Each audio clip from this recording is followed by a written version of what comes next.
एक doctor 31 year doctor जो कि अपनी ही वर्क प्लेस पे इस तरह से ट्रीट की जाती है, अनसेफ है और मौत के घाट उतार दी जाती है। फिर इसको बोला जाता है कि सुसाइड केस है, आपकी लड़की ने सुसाइड कर लिया है, आ जाओ उसको देखने। उसके बाद 3 घंटे के लिए वो हॉस्पिटल के बाहर इंतजार करते हैं और उस फादर ने अपनी ही बेटी को उस हाफ नेक्ड कंडीशन में उन्होंने देखा, तो वो देख भी नहीं पा रहे अपनी बेटी को। एक कितने साल पीछे ले जाता है इंडिया को इस तरह की घटनाएं, और हमारी सरकार पता नहीं क्या कर रही है। ऐसे लोगों को तो फटाफट पकड़ना चाहिए ना। हेलो एवरीवन, नमस्कार बच्चों, सभी को रक्षाबंधन की बहुत बहुत बधाई। फ्यूचर डॉक्टर्स, क्योंकि ज्यादातर ऑडियंस मेरी वो है जो कि नीट एग्जाम के लिए प्रिपेयर कर रही है। एक बहुत ही दुखदायक घटना जिसके अंदर 31 ईयर ओल्ड डॉक्टर का गैंग रेप करके उसी के वर्क प्लेस पे उसको मौत के घाट उतार दिया गया। और इस घटना से जो मेरे स्टूडेंट्स हैं और बहुत सारे ऐसे स्टूडेंट्स होंगे जो नीट एग्जाम के लिए प्रिपेयर कर रहे हैं, उनके अंदर एक डर पैदा हो गया है, जो कि जायज भी है, होना भी चाहिए। क्योंकि डर है तो सुरक्षा है, डर होता है तो हम अपने आसपास के एनवायरमेंट को समझ पाते हैं। लेकिन डर क्यों, किसकी वजह से डर, क्यों हमें ये डर लेके आगे बढ़ना है? डर तो हमें एग्जाम का भी है, बट एक डर और साथ में लेके चले। मैं अक्सर अपने बच्चों के पेरेंट्स से बोलती हूँ कि foreign is not the thing कि आप अपने बच्चे को अब्रॉड भेज दो, क्योंकि आजकल का बड़ा एक सिनेरियो चल रहा है इंडिया के अंदर बच्चों को अब्रॉड भेजने का, और जिसके मैं हमेशा खिलाफ रही हूँ। जस्टिफाई कर देती हूँ कि यहाँ भी बहुत सारे ऑप्शंस हैं, लेकिन गर्ल्स पेरेंट्स को अब किस तरह से जस्टिफिकेशन मैं वो दूंगी, क्योंकि इंडिया आज के टाइम सेफ मुझे नहीं लगता कि है। एक डॉक्टर 31 ईयर डॉक्टर जो कि अपनी ही वर्क प्लेस पे इस तरह से ट्रीट की जाती है, अनसेफ है और मौत के घाट उतार दी जाती है, और जिसको बहुत अच्छे से प्रोटेक्शन दी गई है। जो इसके मुजरिम हैं उनको बहुत अच्छी प्रोटेक्शन मिल रही है, पेरेंट्स को गुमराह किया जा रहा है। तो ये सब चल रहा है हमारे इंडिया के अंदर। कल एक मेरा स्टूडेंट मुझे बोलता कि मैम मेरे पेरेंट्स तो ना अब खुश है कि वो मुझे भेज देंगे अब्रॉड। उनके पेरेंट्स को मैंने ही बोला था नहीं, हमारे इंडिया में भी बहुत सारे ऑप्शंस हैं, लेकिन अब मैं भी उस चीज को जस्टिफाई नहीं कर सकती कि नहीं बेटा, in India we are having the option. Independence Day अभी हमने बनाया है, लेकिन मेरे को नहीं लगता कि इंडिपेंडेंट हम हो चुके हैं। इस तरह की घटना जो है 10-12 साल पहले निर्भया केस है ना, आजकल बोल रहे हैं लोग कि ये निर्भया 2.0 मतलब जैसे कि सीरीज चल रही है कि ये सीरीज बनती जानी चाहिए, इसको रोकना ही नहीं चाहिए हमें ना। इसके बाद भी जो प्रोटेस्ट कर रहे हैं उनके साथ मिसबिहेव हो रहा है डॉक्टर्स के साथ। डॉक्टर्स, नर्सेस, जितना भी हमारा मेडिकल स्टाफ है, इनको नाइट ड्यूटीज भी देनी पड़ती है, क्योंकि पेशेंट तो या डिजीज तो या फिर कोई इमरजेंसी तो किसी टाइम को देख के नहीं आने वाली, इसलिए डॉक्टर जो है वो दिन रात काम करते हैं। नर्सेज जो है हमारी दिन रात काम करती हैं। इतनी दुखद घटना जिसको जस्टिफिकेशन तो पता नहीं किस तरह से वो लोग दे पा रहे हैं, किस तरह से जो उस हॉस्पिटल के लोग हैं वो किस तरह से इसको जस्टिफाई कर पा रहे हैं, आई डोंट नो। जिसके बारे में वर्ड्स तक नहीं निकल रहे, उसके पेरेंट का दर्द वो किस तरह से वो महसूस नहीं कर पा रहे हैं, आई डोंट नो। फिर इसको बोला जाता है कि सुसाइड केस है, आपकी लड़की ने सुसाइड कर लिया है, आ जाओ उसको देखने। उसके बाद 3 घंटे के लिए वो हॉस्पिटल के बाहर इंतजार करते हैं, और उस फादर ने अपनी ही बेटी को उस हाफ नेक्ड कंडीशन में उन्होंने देखा, तो वो देख भी नहीं पा रहे अपनी बेटी को। तो जिन्होंने उसके साथ ऐसा किया, क्या उनके घर पे माँ, बहन, बेटी ऐसा कोई नहीं है? उन्हें कैसे लगा कि इस तरह की कंडीशन जो है वो उस लड़की के साथ कर सकते? कौन सी दरिंदगी, कौन सा उस लड़की ने पाप किया था?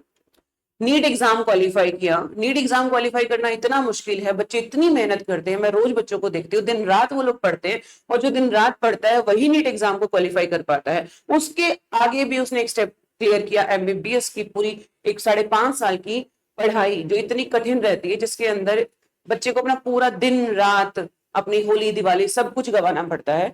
उसके बाद एमडी, इतनी कठिन परिश्रम के बाद पढ़ तो गई वो, लेकिन उसके बाद क्या हुआ उसके साथ वो हमारे सामने है। तो क्या हम लोग यहाँ सेफ हैं? क्या हमारे बच्चे यहाँ पे सेफ हैं? एक मेरा कैनेडियन स्टूडेंट जो कि अभी बायोलॉजी एग्जाम क्वालिफाई करने के लिए यहाँ पे आया है, क्योंकि उसे लगता है कि वहां पे इतने ज्यादा नॉन मेडिकल को लेके ऑप्शन नहीं है, तो वो बायो का एग्जाम क्लियर करने के लिए इंडिया आया है। She is having her daughter also, 2-3 months की उसकी डॉटर है। वो भी डरी हुई है कि क्या इंडिया में, इंडियन स्टूडेंट है, इंडियन बच्चा है वो, बट कनाडा से आया है, कुछ टाइम उसने वहां पे स्पेंड किया है, वो डरा हुआ है कि क्या मैं यहां से घर जाऊं तो मैं सेफ हूं। इतना डर, इतना खौफ बच्चियों के अंदर ये घटनाएं पैदा कर देती हैं। एक मतलब कितने साल पीछे ले जाता है इंडिया को इस तरह की घटनाएं। और हमारी सरकार पता नहीं क्या कर रही है। ऐसे लोगों को तो फटाफट पकड़ना चाहिए ना। ऐसे लोगों को कैसे वो मतलब पूरा घूम रहे हैं, आजाद घूम रहे हैं। जो लड़की है उसके वजाइना में 150 है ना, इतना सीमन। मतलब एक पर्सन, जो मेडिकल स्टूडेंट्स देख रहे होंगे इस वीडियो को, क्योंकि ज्यादातर मेडिकल स्टूडेंट ही जुड़े हुए हैं, तो एक पर्सन इतना सीमन रिलीज नहीं कर सकता। 10 से 12 लोगों का ही काम है। और उसमें एक पर्सन को यहाँ पे सामने, हमारे सामने खड़ा किया है कि हाँ, this is the culprit, he is the culprit. But एक का काम नहीं है, और उसके अंदर भी खौफ नहीं है। बिल्कुल बिना खौफ के बोल रहा है हाँ मुझे लटका दो फांसी पे, कोई दिक्कत नहीं है। तो वो खौफ तो पैदा होना चाहिए ना, ये करने से पहले उनके अंदर खौफ होना चाहिए कि हम जो ये कर रहे हैं हमारा क्या हाल होने वाला है। तो इसके लिए हमें एक एक तो ऐसा केस उनके सामने दिखाना पड़ेगा कि यदि तुम इस तरह की हरकतें करते हो तो तुम्हारे साथ क्या होने वाला है। तो गवर्नमेंट को इसका जस्टिफिकेशन देना पड़ेगा। बेचारे डॉक्टर्स हमारे गलियों में उतर गए हैं, रोड पे उतर गए हैं प्रोटेस्ट करने के लिए। तो प्रोटेस्ट करने के लिए डॉक्टर्स हैं वहां पर, जिन्होंने इतनी कड़ी मेहनत, इतनी कड़ी परीक्षा दी है, उसके बाद वो रोड पे हैं। पता नहीं इंडिया कहाँ जा रहा है। अभी पीछे हमारा नीट एग्जाम जो है वो वहां पे लीक हो गया है। उसके बाद पता नहीं कितनी कितनी ऐसी घटनाएं हम सुन रहे हैं। तो ये घटनाएं क्यों हो रही हैं, किस लिए हो रही है, क्या कर रही है हमारी सरकार इस टाइम पे। तो सरकार को थोड़ा सा अपने हमारे बच्चों की तरफ ध्यान देना चाहिए। इतना डर नीट एग्जाम को लेके खासकर इतना डर पैदा हो गया बच्चों के अंदर, डॉक्टर बनने से वो डर रहे हैं। पहला तो नीट एग्जाम लीक वाला केस कि इतने सारे बच्चे कैसे रैंक 1 आ सकते हैं। उसके बाद यदि तुम कुछ भी करके मतलब एग्जाम क्लियर कर जाते हो, डॉक्टर बन जाते हो, एमबीबीएस क्लियर करते हो, एमडी क्लियर करते हो, उसके बाद आपका वर्क प्लेस आपके लिए सेफ नहीं है। तो क्या उन बच्चों के अंदर खौफ पैदा नहीं होगा। जब आप लोगों को इमरजेंसी आएगी, आप लोगों को किसी ट्रीटमेंट की जरूरत पड़ेगी, आने वाले टाइम में डॉक्टर्स नहीं होने वाले हैं हॉस्पिटल्स के अंदर, क्योंकि डर पैदा किया जा रहा है, डर पैदा किया जा रहा है। एक डॉक्टर जिसको हम भगवान के का दर्जा देते हैं, उस भगवान को आपने नहीं छोड़ा। डॉक्टर का जो हॉस्पिटल है जिस जहां पे ये केस हुआ, वहां पे रेनोवेशन चल रही है, उन चीजों को छुपाया जा रहा है। तो आई डोंट नो कि क्या होने वाला है। तो मेरे प्यारे बच्चों, हमें देखो, मेरा तो यही मैसेज है आप लोगों को, हमें बिना किसी से डरे, बिना किसी खौफ के, किसी मतलब कुछ लोगों की वजह से जिनकी मेंटेलिटी खराब है, जिनकी सोच खराब है, जिनके पता नहीं उनकी माओ ने उन्हें क्या सिखाया है, उन्हें ये समझ नहीं है कि जहां से वो पैदा हुए हैं वो भी उसी वजाइना से पैदा हुए हैं। माँ तो सबकी सेम है, बहन सबकी सेम है ना। तो वो किस तरह से, इस तरह से एक औरत के साथ ही ट्रीट कर सकते हैं। उनको भी एक औरत ने जन्म दिया है, उसके बाद वो किस तरह से एक औरत के साथ ही इस तरह से ट्रीट कर सकते हैं। आई डोंट नो उनकी मेंटेलिटी किस लेवल की है, उनकी परवरिश किस तरह की हुई है, किस घर में वो पले बड़े हैं, कैसे संस्कार उन्हें मिले हैं। एक ह्यूमैनिटी जो मतलब हमें पशुओं से अलग बनाती है ना। मेडिकल स्टूडेंट्स हो तो समझते ही हो कि एनिमल किंगडम में ही हम आते हैं, एनिमेलिया ही हैं हम, लेकिन पशुओं से अलग हमारी कॉन्साइंस होती है। उसके बाद आप इस तरह की हरकत कर सकते हो, तो आई डोंट नो कि आपके अंदर और पशुओं के अंदर क्या फर्क रह जाएगा। तो इस तरह के लोगों की वजह से अपने लक्ष्य को हमें नहीं भूलना।